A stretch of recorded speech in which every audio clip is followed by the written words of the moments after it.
that first day, that was the only really, that was the best day. Then after that, it's like, things went really downhill because I got to work in the morning at 9 a.m. and then I found out I was supposed to work till like 11 p.m. And they really quickly discovered that my language skills were not adequate for dealing with this 2-year-old child who was really a spoiled brat, and not just because I didn't like children, but because she really was a spoiled brat. And so, I think it was a close call, but I think my language skills were better than the baby's, at least. But,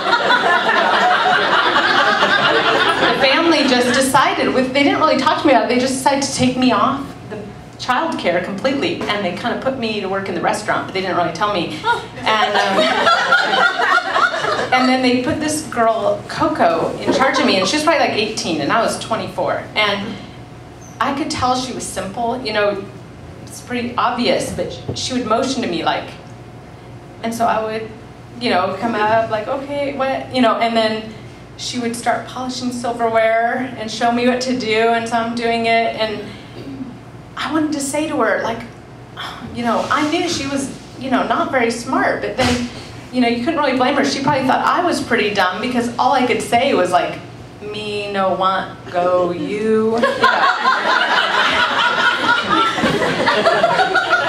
was, I don't know if any of you have tried to speak a foreign language, but it's really awkward. Everyone looks at you like, what is she? Anyway, and then the mother, she just said, everyone's like, just call her Madame.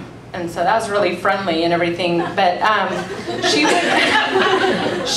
could speak English, but she never did with me because she thought I should be really immersed, I guess. And she told me I did get one day off, Mondays, because the restaurant was closed. And then that day I got to go to my language lessons, which lasted all day. And so, squeezed into my little free day off.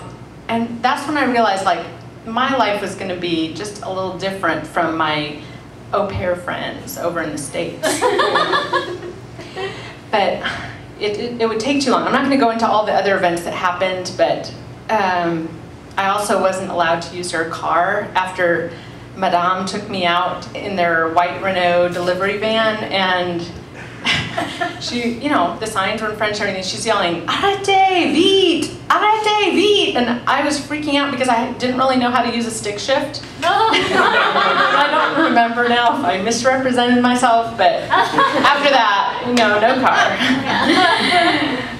The other big disappointment was that, I was really thinking I was going to get some 4-star meals out of this. Because, they had this fancy restaurant. But I ate with the kitchen staff, these casserole things like macaroni and fromage, where, so I saw the gourmet meals, but I never did actually eat them.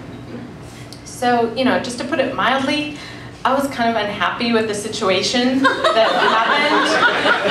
So I tried to be responsible about it, and like, okay, I sat down with Madame, and I was like, I have this contract, this au pair contract, and it says I'm supposed to work 30 hours a week, but I'm really working, I thought maybe there's some misunderstanding, and there's this bizarre French conversion where 84 hours of, French time equals 30 hours American time.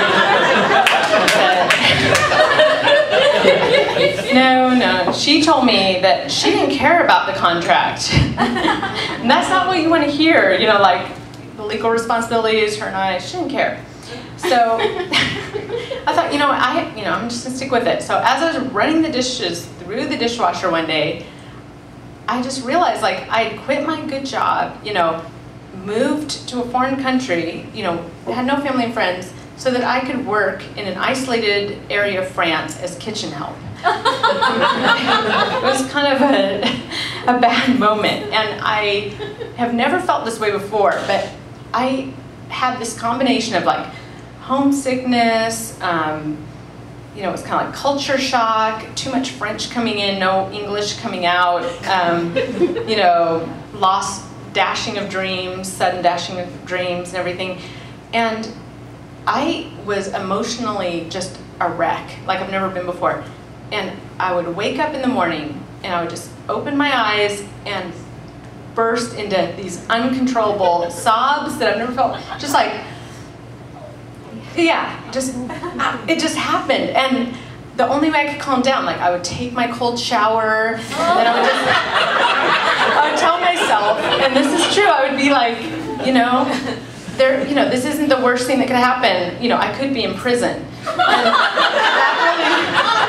that really made me feel better.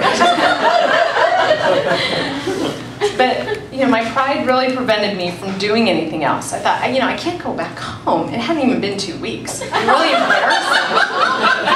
I just couldn't handle it, So I'm like, okay, it's got to get better.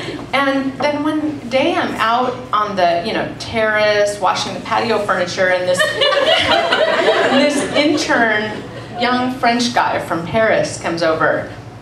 And we're looking out at this, it's just beautiful panoramic view, and he's like, what are you doing here? If I were you, I think I would go crazy. I was like, oh yeah, I think I am going crazy.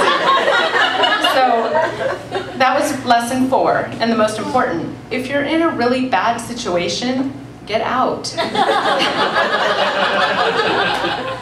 So the breaking point came the next day. We had this dispute over the phone where they thought I was trying to use their restaurant line, which was, I just couldn't, I was trying to explain it to them, but it's like, really? You thought I wanted to, make reservations and stuff, use my language skills over the phone? But I just reached that final straw, and I said, I don't want to work here anymore.